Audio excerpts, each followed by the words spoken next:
The member for Gippsland East. Thank you, Acting Speaker, and I rise to contribute to this condolence motion for Queen Elizabeth II. And in doing so, Acting Speaker, given I never met the Queen, I want to take a few moments to provide to the House and also have recorded in Hansard the comments of a man who got to know Her Majesty quite well.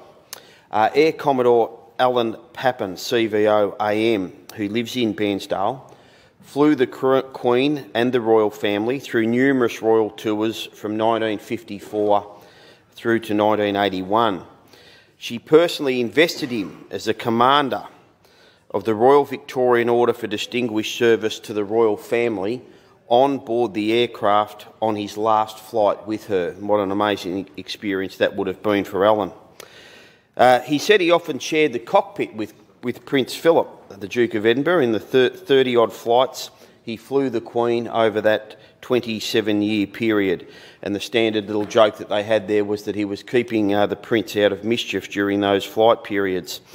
I managed to catch up with Alan on Sunday for a chat, and he's since provided me with a few insights. And here's what he had to say on reflection about the death of the Queen. The death of Her Majesty saddened me for many reasons. It was like the death of your mother. It is inevitable that it will occur one day, but when it does, the impact on your emotions are profound.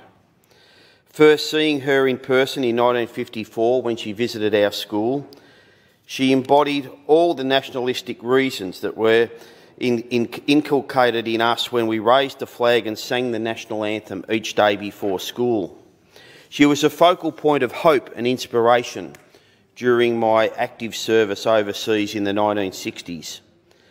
Then, on a professional basis, as the commander of her Australian, international and domestic flights, I was privileged to converse and dine with her on the aircraft. I was summoned from the cockpit and told it was a tradition for the pilot to dine with the Queen.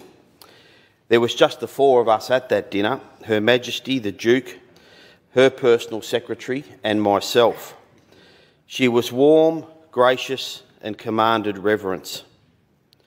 The Queen always inquired about the welfare of my family, showing a genuine interest in their well-being, and at times when she would relax, would talk about her own children and family as well. After one of our initial discussions, having ascertained that I was married, she personally organised for my wife and I to be guests at a function on the royal yacht, which would have been another extraordinary experience. Queen Elizabeth II was a wonderful leader, always showing dignity, grace and reverence. May she rest in peace.